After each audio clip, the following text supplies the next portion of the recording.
So thank you very much for coming today this afternoon. Before we start, I would personally like to acknowledge that we are here today on the traditional lands of the Kaurna people, and I'd pay my respects to their leaders, past, present and emerging. So this panel is titled Future Space Capabilities and Architectures, and today we're going to explore really where space might be going from a industry perspective, from an operational user perspective, or a user perspective, and from a S&T perspective. It is a great panel this afternoon. We have fantastic representation from industry. Chris Blackerby from Astroscale Holdings, the Group Chief Operating Officer, is joining us via video. And we have Veronica Bainton, the Director of Satellite Governance and Industry Engagement from Optus. David Bohr, Regional Director, Australia New Zealand from Lockheed Martin. Air Commodore Pete Thompson, Director General Space Capability from the Joint Capabilities Group in Defence. And Dr. Damian Hall, Program Leader, Space Intelligence, National Security Division inside DSDG. And so we are going to be looking at emerging technologies, strategic approaches, and the kind of future architectures, hybrid space architectures, multi-orbit architectures, where might space go? And the aim of this is to provide you with some insights into where Australia is going in terms of building robust, adaptive space infrastructure that will support our national interests and strengthen our industry base and build global partnerships. The format is, I will speak not for long. I'm not going to introduce the speakers by bios. You can read all their biographies online, and I encourage you to do so because they are a fantastic panel. But I will invite them to make some opening statements first to kind of set the scene. I'll then sort of go into some guided question and answer, and I will be inviting questions from the audience. So please, as you kind of listen and think about where we're going, please interact. It is a great panel, and it's a great opportunity for you to kind of ask them some questions about where we might be going as a nation with regards to space. So without further ado, I'm going to invite Chris Blackerby from Astroscale Holdings to kick off, given he's dialing in. And then we'll sort of give each of the other speakers a chance to sort of say some opening comments and then get into the Q&A. Welcome, Chris. Am I there? Loud and clear, yes, yes, please. There I am. Thank you, Peter. Thank you, everyone. Oh, it's sad to see the four people sitting on stage and me being here as a disembodied head floating above. I'm sorry I can't be there in person. It is warm in Tokyo, and I would much rather be there in the teen temperatures in Adelaide than the 30s here in Japan. But I will be there for the IAC in a few months and looking forward to joining you all then. First of all, I will say that Astroscale is a global company that is focused on secure and sustainable orbital environment, developing that for the benefit of future generations. And I think we all know that the future of a secure and economically viable space ecosystem is in a large part going to be dependent on reliable satellite servicing. And that is what we at Astroscale are looking to provide to the community. You talked in your opening, Peter, about developing these partnerships for the development of this kind of technology and this capability that will lead to a resilient space environment. It's exactly what we're here to work on. As for Astroscale, those of you who know us from the start when we began about 13 years ago, we were very focused on debris removal for sustainability. We are expanding our service line offerings. And right now we provide 3 buckets of service for the allied community. One is inspection, going up to an object, understanding its capabilities, understanding its intents, trying to make sure that we can protect our clients and service them in space, understanding what they're doing there and how to make sure they are safe. Secondly, it's service, extending the lives of client objects that are currently active and want to remain so. Doing that primarily in the geo orbit through a life extension, station keeping missions, but also through refueling and eventually through robotic repair and other types of capabilities that can assure that a client can remain in service. And finally, we still do removal as needed. If there are risky large objects in space, then we want to be able to get those out of the way. And the technology behind all of the services that we offer, behind inspection, behind extension, behind removal, is similar. And that is rendezvous and proximity operations. Identifying where a client is, approaching it, matching its rotation, matching its speed, and then manipulating it, getting close in and taking pictures, docking with it, extending its life, removing debris out of the way. That is common among all of our mission lines, and we are right now proving that we have that capability in orbit. We have a mission right now called ADRS-J, which is flying with a upper stage Japanese rocket body, an H-2. It is taking pictures, it is circling around it. I don't have slides, but you can find online video and pictures of the close approach that we're able to do. We were able to get within 15 meters of this rocket body and take very exquisite pictures. And this is proving out that technical capability that we know is going to be essential across the board to all the services that we're offering. As for our company overall, we are global. I'm in Japan. We are founded in Japan. We are listed on the Tokyo Stock Exchange, but we are a global company. 65 to 70% of our workforce is outside of Japan. We are based in 5 different countries. In addition to being here, we have offices in the UK, France, the US, and Israel. Our 4 main P&L responsible entities are US, UK, France, and Japan, chosen very strategically.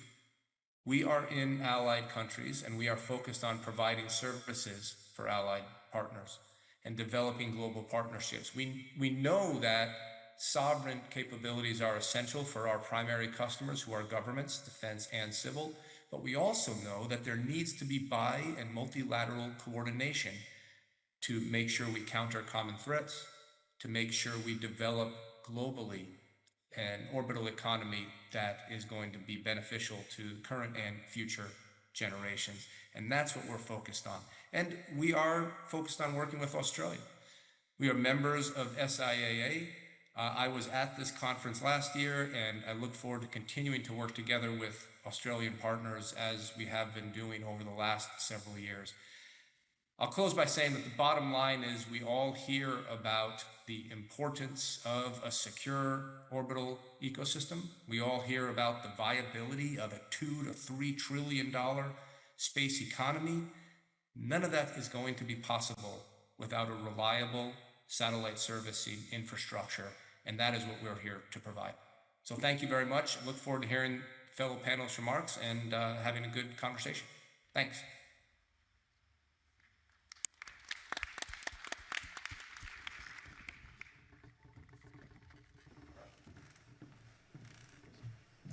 Thank you, Peter. Thank you, fellow colleagues, both present and virtual. And also big congratulations to the Andy Thomas Space Foundation for this great event. Veronica Bainton, I'm the Director of Governance and Industry Engagement at Optus Satellite. And I've got a presentation that I'm hoping will, because you haven't seen enough slides from Optus this conference, I think. There we go. So I need to go back, actually. There we go. Yeah. So this slide really can be broken down into 3 parts. So the first part really covers off our space assets. So 10 geostationary satellites, 5 of which we own, including C1 for defence, as well as we operate 2 NBN satellites and 3 others in the mix. And they're diagrammatically represented in the top right-hand corner. Now, here's a bit of an insight in the flavour of the answers from an Optus perspective on this panel in terms of future space capabilities and architectures. We're very much driving a multi-orbit strategy. We have already in existence a number of LEO partnerships such as Starlink and OneWeb, and direct-to-cell partnerships in progress and negotiations, but probably the most excited one that I'm most excited about is the one that we announced early in the week, which is that we're going to LEO. The second part is more about our ground infrastructure. So we have 4 ground stations that are represented geographically on the map. And then last but certainly not least, one of our key assets is our people. both from an operations engineering perspective, space training, sales, marketing, and we're also heavily involved in contributing to the Australian and our own workforce capability through the intake of grads and interns and support for school programs beginning from kindy age. So we have been part of Australia's national critical space infrastructure for 40 years. We celebrated that just a few weeks ago, so almost as old as me. Just a visual representation. I really like this slide in terms of both the current and the planned fleet, and obviously the newest addition is the Optus LEO Swift 1. And then this is my last slide, I promise, death by PowerPoint. This is the Optus primary satellite ground station in Belrose, which is where all of our GEO satellites are flown out of, also where our LEO satellite will be flown out of, and it's also the hotbed of a lot of projects, such as, for example, I'm seeing a lot of my colleagues from ANU around optical and laser comms. So that's it. Thank you.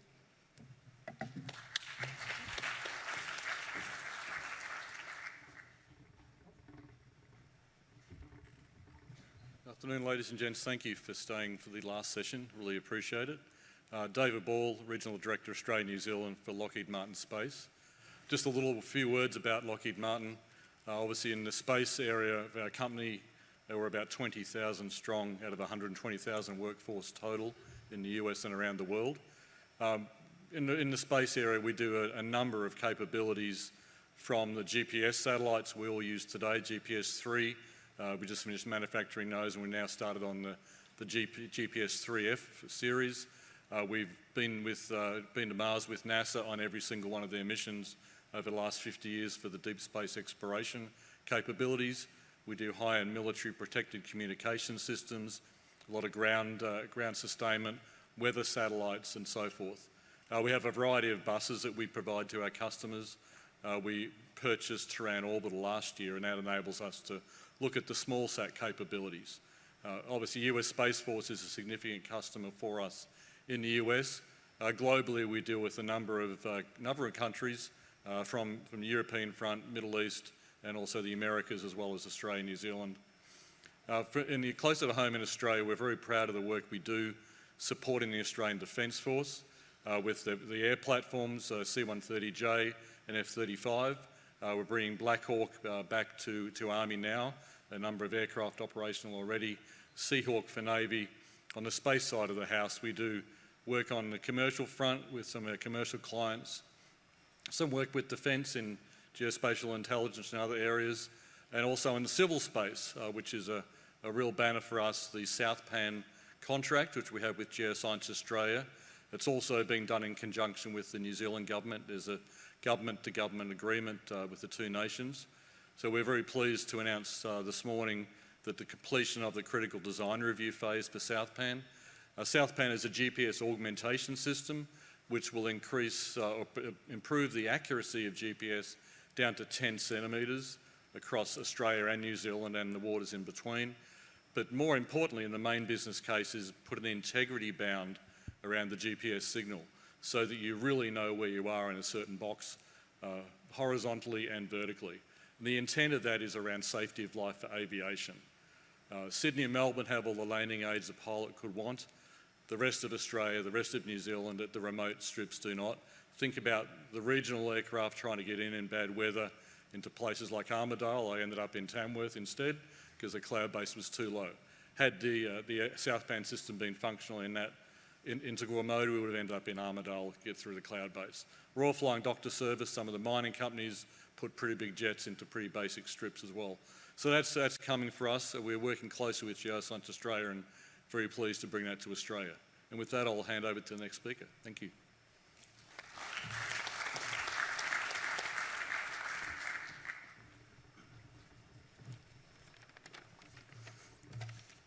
Good afternoon, everyone. Damian Hall, Defence Science Technology Group.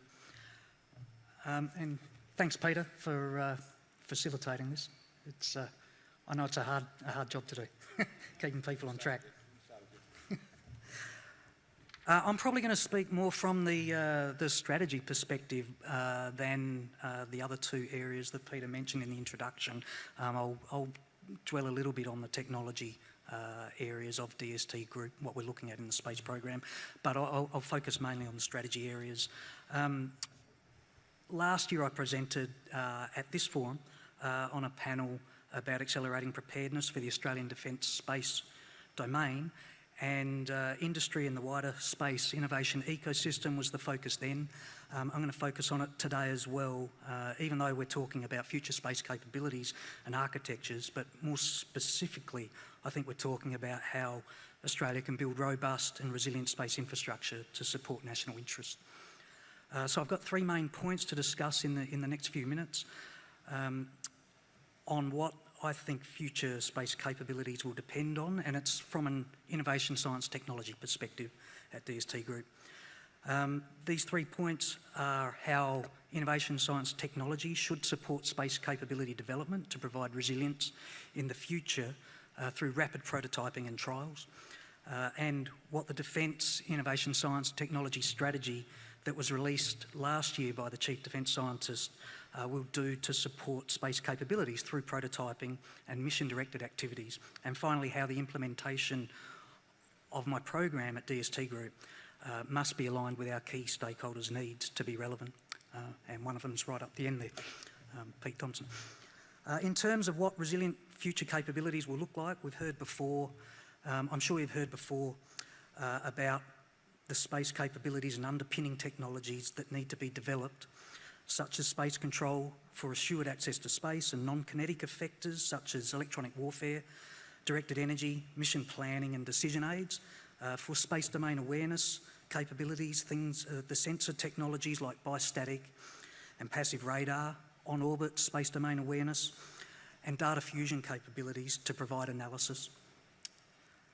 Or space services like enhanced PNT and SATCOM.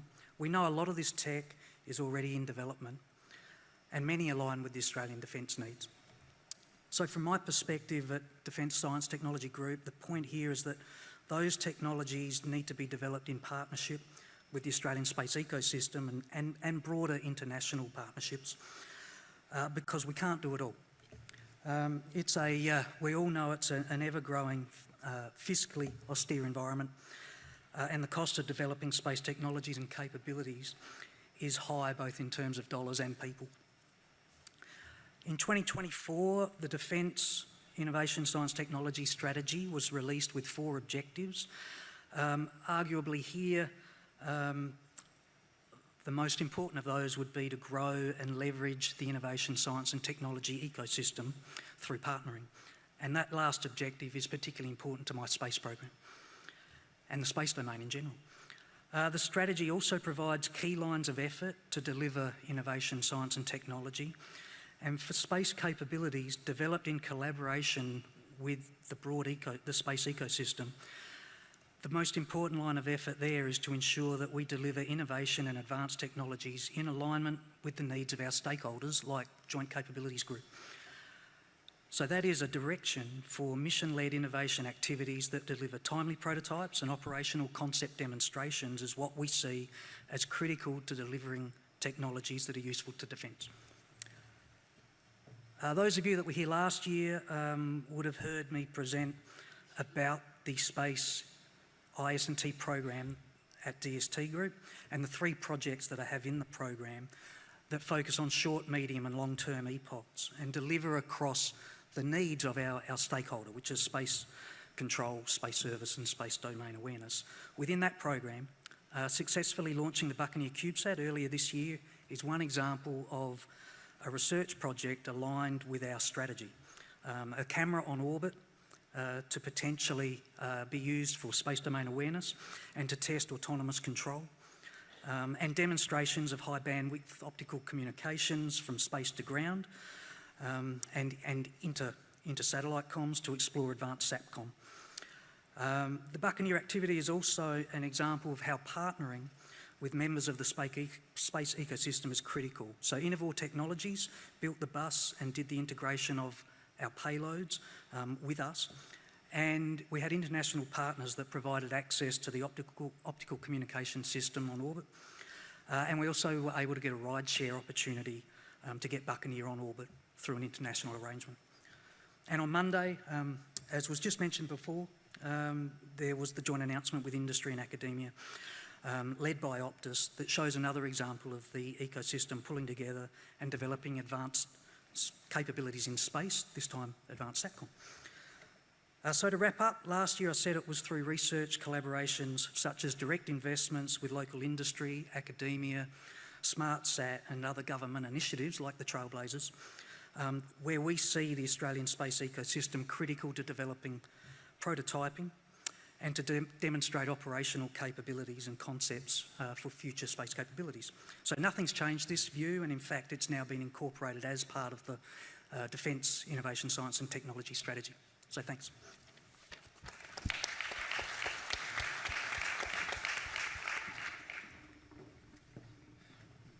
Good afternoon, everyone. Pete Thompson from Joint Capabilities Division. So you heard yesterday Chris Robson mention he was the most experienced space person in defence. I am at the other end of the spectrum. So I'm the guy who can't tell Star Trek from Star Wars. When I started 3 years ago, I hadn't had much experience at all, but over the last 3 years, watching the innovation and technology available within the community in front of me has been quite eye-opening. So my role in defence is trying to identify our future requirements, mainly across space services, space control and space domain awareness, which we've done through a strategy, argue internally from defence to prioritise it across all the other domains, get the requirement from defence to say, yep, good, go ahead, and then head across to government and try and get it funded. So I'm not completely convinced anyone here would give me a passing grade over the last couple of years, but we'll see how we go. We'll continue to do that, looking forward to having the chat, but noting that I am standing here between us, the questions and the networking drinks. I'll sit down and we'll get into the questions. So thanks very much.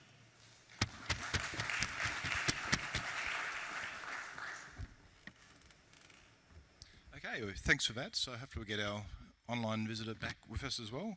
I'm going to start off with just some sort of scene setter questions, which I'll kind of ask multiple people to respond to. And I'm going to ask the first one mainly to the defence colleagues.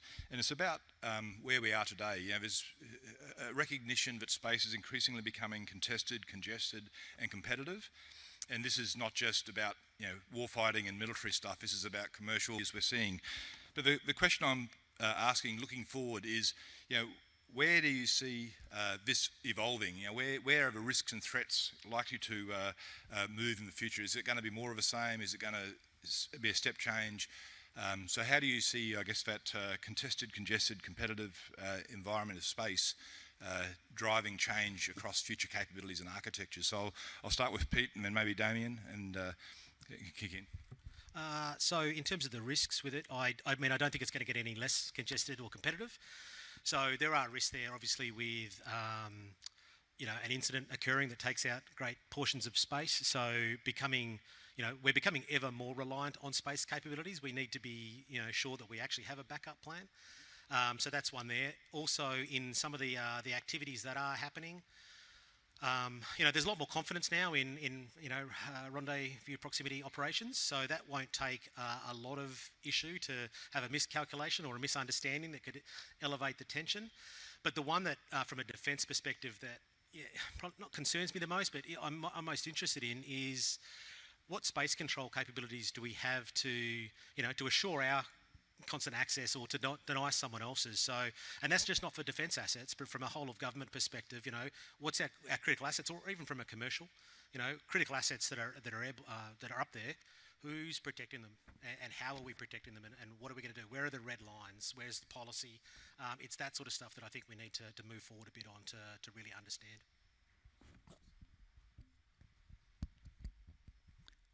Oh, thanks, Peter. I think in terms of technical risks, I think Peter's probably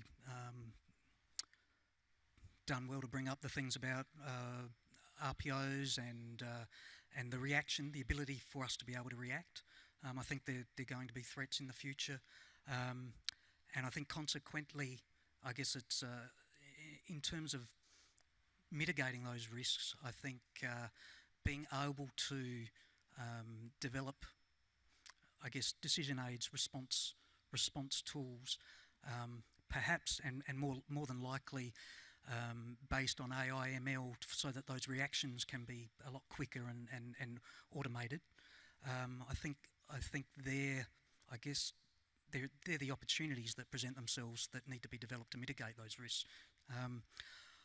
I guess from a strategic perspective, in terms of my own program, I think our ability to deliver innovation, science, and technology that's relevant in a short amount of time, so being timely, I think that's a real risk for us. So that's something that we're very focused on trying to, I guess, develop mitigations to as well through the programming. And I'm going to ask a variation of that question for our industry panellists, which is, before the talk of space becoming contested, congested and competitive, where do you see the opportunities for industry to kind of develop and build new technologies that might actually deal with those kind of risks that the government has just outlined? So keen to get the industry view on the opportunities to counter the government's view of the risks. As a spacecraft manufacturer, it's important that we fully understand the environment that we're dealing with, from the risks of ground segment attack through to ASAT attacks, through to other issues on orbit that Commodore Thompson's talked about. And it's really just making sure we understand that environment, understand what our customers are seeking in terms of the resilience of their systems at GEO, at MEO and at LEO. We have capabilities in all three orbits today and are continuing to address those requirements. So it's really understanding the environment we deal with, and also the environment our customers are dealing with when they operate this spacecraft. Thinking about, from a spectrum availability point of view, making sure that when they operate, they have clear use of their capability, that there's not an interference risk with other constellations. So taking that whole view from an electromagnetic spectrum point of view, and one other element is thinking about space traffic management. How do we, as we get more and more constellations launched, what do we do? You talked about this a little bit about this, the AIML area, to look at some autonomy around manoeuvre from objects that are controlled and objects that are uncontrolled. How do you build that picture? I know we've seen a lot of press about some of the large constellations manoeuvring multiple times, thousands of times, to avoid themselves. The polar areas are obviously where that comes into question. So we have to take in that whole experience that our customers have to live with, understand their environment and design accordingly for that environment. This one? Yes. Picking up on Damian's point about the strategic need to keep up with the pace of innovation, particularly compared to our state-owned adversaries in a tricky financial environment. My first answer will be partnerships and collaboration. We see that as one of the key opportunities going forward. So I launched in Swift consortium utilising the Department of Education grant with a number of partners. Damian, you were in the trenches with us for quite a long time from the DSTG perspective. Obviously, universities, Innovor, SmartSat, CRC is an excellent case in point. We have banded together, pooling funding and resources across multiple sources to design a dual-use LEO mission that will prove out multiple innovative technologies. An R&D pathfinder, it would not have been possible without a co-contribution model that we plan to use as a blueprint to possibly develop and launch multiple future missions that could create a trailblazing sovereign LEO constellation that delivers genuine commercially viable products as well as fast-tracked capability. The other point to say is in terms of opportunities, it's a complex issue, but it requires strengthening of multi-country collaboration between government agencies and commercial operators such as Optus, Peter, to your point, that are with hybrid assets, commercial and defence, including just a small part of the list, improved notifications such as not-sos, training. So for example, we've strengthened and increased our training capabilities around collision avoidance manoeuvres, for example, and expansion of multi-stakeholder gaming exercises, to name just a few.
Thanks.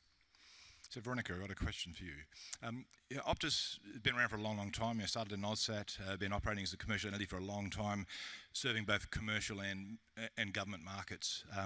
So the question I've got for you in terms of future architecture is do you see convergence occurring around that commercial and government business? And what do you think that might look like in terms of sort of hybrid space architectures, multi-orbit architectures? And you've already touched on that with Swift, but I'm keen to get your thoughts about the future of the Optus business around convergence. So I think the simple answer is yes. The longer answer is depends. From a government and defence perspective, there will always be specific needs. Obviously from an own GEO capability, LEO capability, from a multi-orbit approach. But has been demonstrated with US DoD, over 70% of SATCOM utilisation is commercial. Now, this analogy is not mine. I'm not a motor enthusiast by any chance. I've borrowed it from a colleague of mine, but I think it's very apt for this question. A good analogy could be Formula One, where the latest state-of-the-art technology is developed, tested and proven, then eventually flows down and opens up global markets. This is comparable in space. For example, DARPA funding the development of the space logistics mission extension vehicles. But government is relying more and more on commercial these days, and the increased access to space is only accelerating this option for government, which is a good thing. Pete. You mentioned before, and I've heard many of your colleagues speak publicly about the priorities for defence around space services, space domain awareness, space control. I guess I'm again interested in the future architecture approach, which is where do you see those kind of converging or integrating? What is there an objective to try and look at services that cut across space, particularly in terms of how you might support warfighters in a future battlefield? So I guess where do you see the future going in terms of integration of those priority areas? Yeah, so I mean, Defence realises we can't fight without SATCOM. We won't fight very long without space control, and we can't control what we can't see. So out of the three pillars of our strategy, they're all inextricably linked. You can't get away with doing one without considering the knock-on effects of the other. So yes, we have to make sure they're integrated, or I think Chris was saying, if one's zero, you're all zero. So. We're also constrained with through money and people. So any chance we have of integrating it all to get a net benefit effect of reducing either costs or people will be good for defence. So overall, yes, we have to make sure they're integrated in our future capability architecture. Thanks. And just to continue this theme, I'm looking to Lockheed Martin now. You touched on the SBAS system, South PAN system, which is incredible capability for Australia and New Zealand moving forward. And it kind of touches on the commercial government thing. There is a lot of investment in civilian infrastructure. Where do you see that integration across government and civilian space? How do you actually combine future designs that actually might be dual purpose? How do you actually architect systems that can deliver civil community space outcomes, but also meet potentially national security needs? It's an interesting question as to how you meet both worlds, and I think there's a lot of commonality today you see in terms of where user requirements have taken off. The quest for bandwidth is the same for a military user as it is for a commercial user. Sure, asymmetry off particular platforms, backhaul to the operations centre are different, but the spacecraft architectures you look at today with electronically steered arrays, beamforming networks, allow you to tailor the bandwidth going forward. So it's putting up an architecture that has sufficient flexibility across the mission to enable, for a military user, anti-jam capability is key, resilience, awareness of space objects around you, who's coming to get you, how quickly can you get out of the slot if you have to in an emergency, and how quickly can you recover comms. That's key for them. For a broadcaster, for a broadband operator, it's making sure there's stability in service.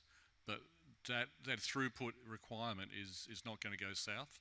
We see more and more demands and more need for bandwidth and throughput on all our customers. So it's really understanding that architecture, having a flexible architecture to address those needs. Thanks, David. So I'm going to ask one more question, then I'm going to hand over to the audience. So please get your thoughts together around some questions for the panel here. And I'm going to finish up this initial round of Q&A with Damian. And again, please, anyone can weigh in on this one. It's actually, I think many of you picked up on this theme, and the question is really the role of international research. You know, how do we actually, as a player in a global system with some great technologies, but challenges scaling in Australia, how do you, Damian, see the collaborations that we can set up internationally as a way of actually ensuring Australia maintains access to and maintains awareness of where technology is going and how we can deliver capability outcomes to end users like Pete? Yeah,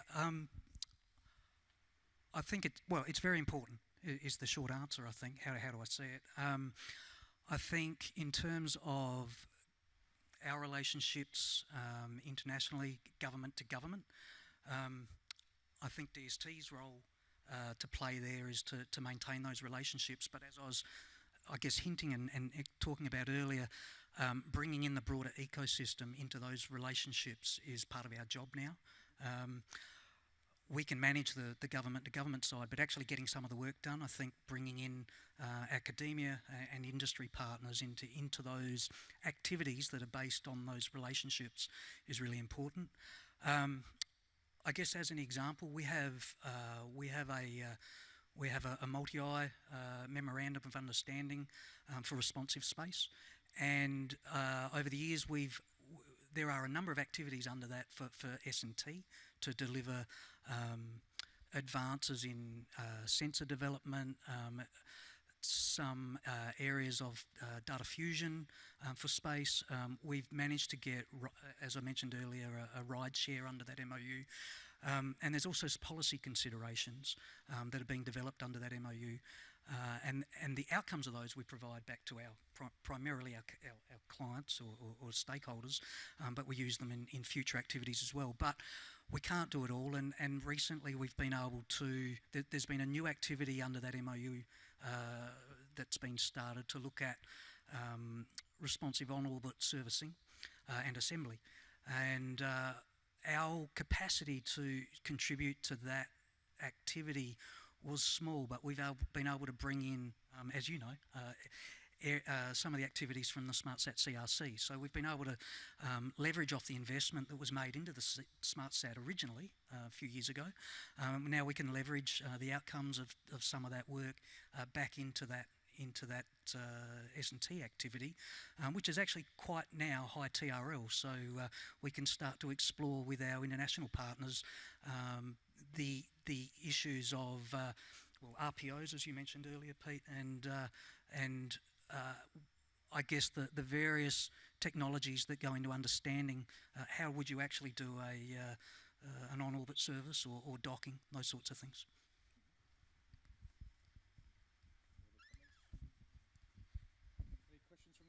Any questions from the audience? It's impossible to see from the stage. There's bright light shining right in our eyes. I feel like I'm being interrogated, but so if you have got a question, put your hand up for a mic and just speak up. Bill's got one down the front here. I can see Bill.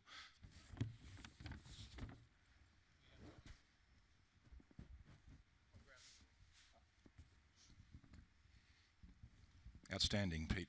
And you really stand out. Yeah, you can see him from the stage. Bill Barrett, Asia Pacific Aerospace Consultants. This is mainly a question for Chris, since we have him on the line, and he's been a little bit quiet at the moment. But I would welcome questions or comments from all the other panelists as well. But Chris, a lot of your activities, certainly your inspection missions and even your debris removal missions, are in the vein of a threat, depending on which point of view you're sitting from. How do you ensure the rest of the community that what you are doing is benign and fine? And I'm really talking about space traffic management here. How would you actually alert the community that you're going from point A to point B? Would you be looking at filing a flight plan of sorts, or a space plan, maybe we should call it? Your comments on maneuvering in orbit, maneuvering across multiple orbits, and how you actually alert the community to your intentions and actually do that in a responsible way.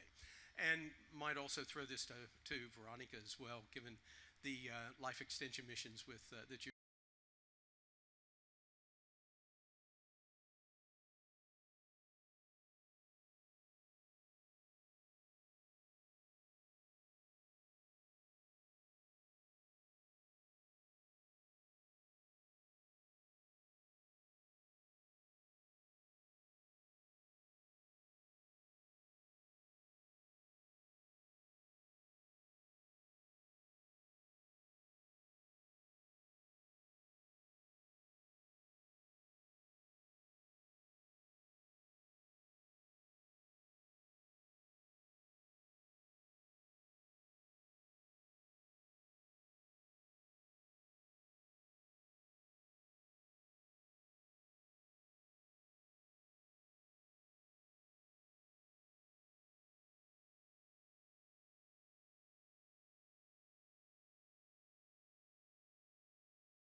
So it is a good question, mate. But the one of the things we can do is think about it beforehand. So for the SATCOM in particular, one of the reasons we're trying to go to this multi-orbit architecture is so that if one of the orbits does get taken out by any reason, we can still have backups in the other, in the remaining orbits. So it doesn't fix the problem, but it does sort of mitigate the result, and that you'd still be able to use SATCOM in that case. So we probably have time for one more question if there's anyone. If I just can commend you for asking the question, it always gives me such great pleasure to see young people at conferences like this, and it gives me a positive view about the future workforce that's coming through the ranks. So well done. Have you got jobs for him at Optus? We've got a graduate program we can talk about, and school tours to Belrose.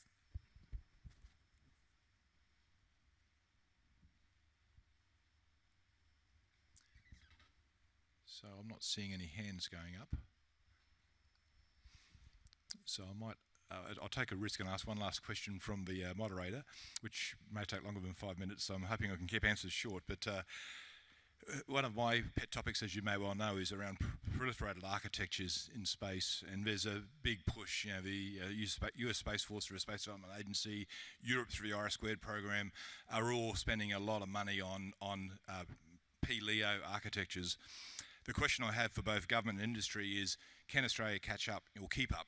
Where are the opportunities for us? Where are the risks to our industry base, given we don't have access to European resources, North American resources to build multi-billion euro or multi-billion dollar architectures? Maybe a big question for the last one of the day, but I'd be keen to get your quick insights into where Australia sits in terms of that future architecture approach. From a defence perspective, I'm looking for the results for the warfighter. So if you were to sit there and argue, is Australia going to have a proliferated LEO constellation? My question would be, what does the customer want? What do the customer need? So are we competing against something else? There is great Australian industry, and there are some of those big factors, whether it's that or Starshield or any of those ones. As an interim, I would like to see how government can try and get Australian industry into those other architectures that already exist, while Australia builds its case for its own architecture or its own network. I think while we all have our needs across government and industry and potentially commercial, we still all operate in stovepipes. I'd like to see a truly integrated national space strategy, so we can come up and work out how is the best one that, for example, Defence to work with, Home Affairs for some ISR and other industry elements or other government departments, because it still feels like, Defence, we're looking at a defence application, but everything's dual purpose. The adversary is going to think that everything's dual purpose anyway, so, if you think you're not a target, you probably are anyway. So, treat it that way and see how we go.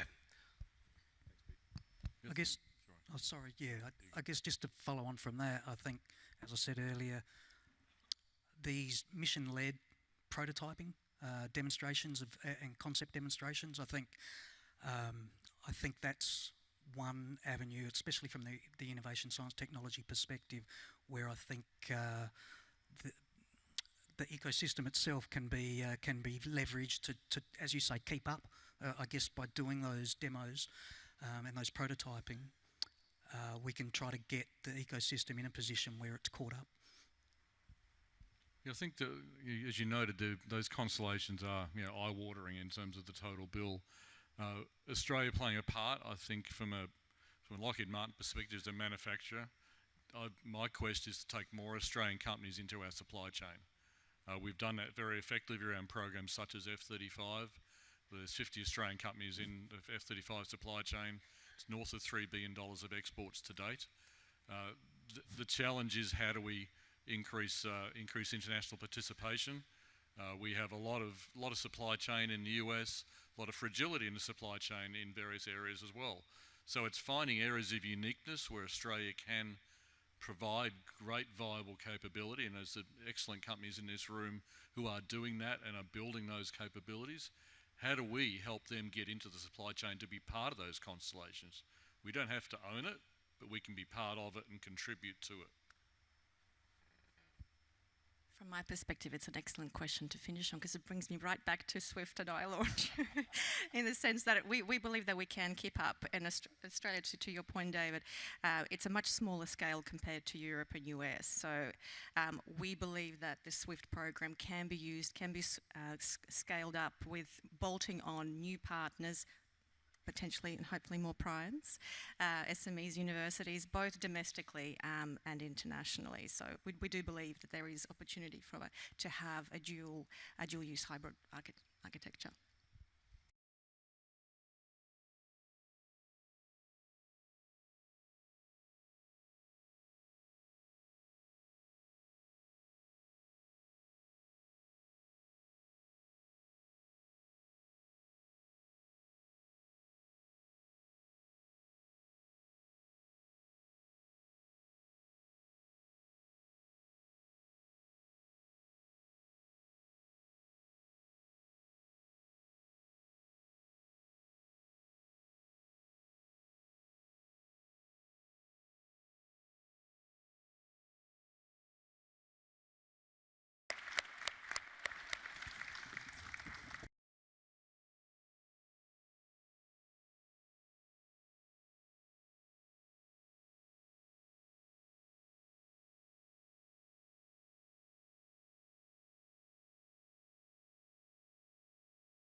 Excellent.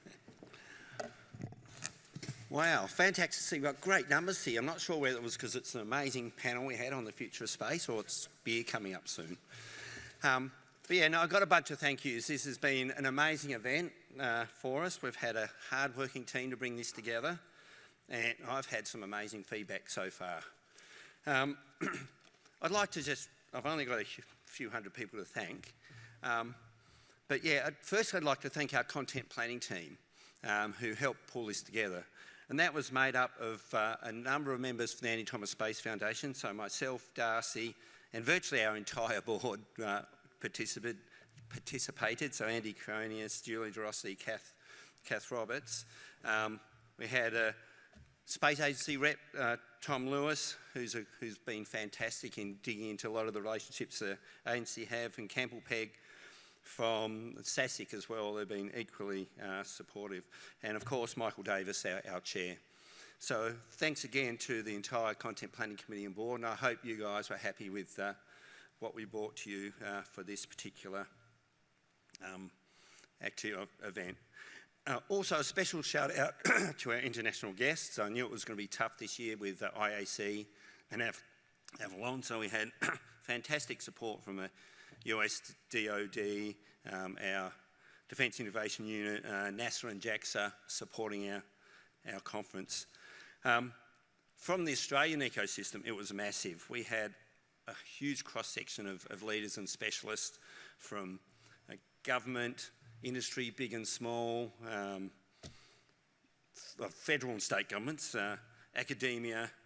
So I'd certainly like to, and defence, can't forget defence, they're part of government. But yeah, I've got to thank that entire team that supported that, and along with the moderators, such as Pete here, that finished exactly on time to the second. So fantastic support from our moderators and presenters. Our MCs have been great. Keegan from the Space Agency, Hannah, who we brought in for part of our team. So that again makes things so much easier. It takes stress off us, the organisers. We had a bunch of volunteers helping out, particularly from the university environment, so they help keep our sessions on track. Special thanks to SASIC, who have been supporting the Andy Thomas Space Foundation for many years now. And so they're always, big clap for SASIC. We work very closely with them, and not only just for this event, but one of our other key roles is STEM and space education, so encouraging kids to get into STEM using the excitement of space. And I think one of our primary school programs now, I think we're going to hit 30,000 students over the last 5 years in every state and territory. So that's just a fantastic effort by, again, a relatively small team, and Makers Empire help us with that particular event. All our sponsors, I know they've been up plenty of times. I won't go through them all, but yeah, they're invaluable. to keep the lights on in their foundation for both the programs, the education and this event when we bring industry together. We have foundation sponsors and donors, so I reach out if there's wants to be. We're after new foundation sponsors and donors. Give us a call. We'll certainly want to chat and see how we can get you involved with supporting particularly our education programs in the future. So we'd love to see you and be part of our team. Our small team, which basically ran this event, it is tiny. So I'd like to shout out to, I've got the three of them on the table here. So if you want to come up on the stage, I want to just embarrass you. So we've got Liam, who's been instrumental in rebuilding our website for getting this event out to everyone, and a lot of our marketing material, the fancy marketing diagrams and images that come from Liam. We've got our Shana as our PCO. She is awesome. She works tirelessly. She's been doing it for years and will probably keep doing it for years until she hopefully retires. We'll keep her on board. But most importantly, this girl here. So, Alex, you want to bring up our things? I didn't get you any flowers. I'll just give you a kiss. Oh. It's worth more than anything, Pete. But particularly Darcy, we've had a bad timing with being away, both of us, either way, over the last few months, which has made things incredibly hard. But you've probably seen Darcy sending emails at 2 in the morning, so she works tirelessly day and night to make this thing such a fantastic success. So a big thank you to Darcy. She's amazing. So you can be unembarrassed now if you want. Or you just want to say a word, Darcy? Yeah, say a word. Just a massive thank you to everyone for coming along and being part of the last couple of days. It's been incredible to see lots of familiar but also new faces, and yeah, we're very lucky to have such a great space ecosystem, and let's see where we can take it, IAC and beyond, and hoping to continue to build it. So we're grateful to each and every one of you. And thanks to Pete as well for everything he's done. He talks himself down too much, but he's done an incredible amount for this, so a huge thank you. No, I'm really interested. I don't want the profile. We've also got two of our key patrons. So Andy Thomas himself, he's been so supportive of us since the day we mentioned it, and he's still living in Houston with his wife. Hopefully she's currently an operational astronaut. She'll be retiring soon, so hopefully we'll see more time of Andy and his wife in town. But he has donated from all his missions. He's got dozens of patches from every mission, which are all been in space. We've got the beautiful Presentos, and he's provided them to us to help inspire the generation. So they'll certainly be used with our next generation and encouraging people. So not many people get access to things that have been into space, particularly from our own Andy Thomas, born here in South Australia. The slide. We've got one more slide. I'd like to announce, hopefully it'll come up sooner or later. Oh, it's up there already. I'm getting old. Our next forum dates are already booked in. So 21, 22 July 2026, back here. We'd love to see you all back with an even bigger and more exciting program. We won't be competing with IAC, which is obviously challenging with people's budgets, and Avalon. So we'll certainly be reaching out to various organisations about helping to put together a theme. We'll have the topic coming out in the next month or so. So yeah, we'd love to see you back.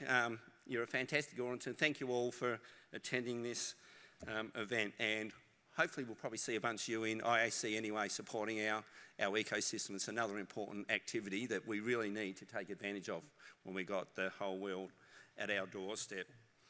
So that's it for me. Thanks again, and off to networking drinks. We'll see you for the next hour. We'll wander around and have a good chat and relax finally.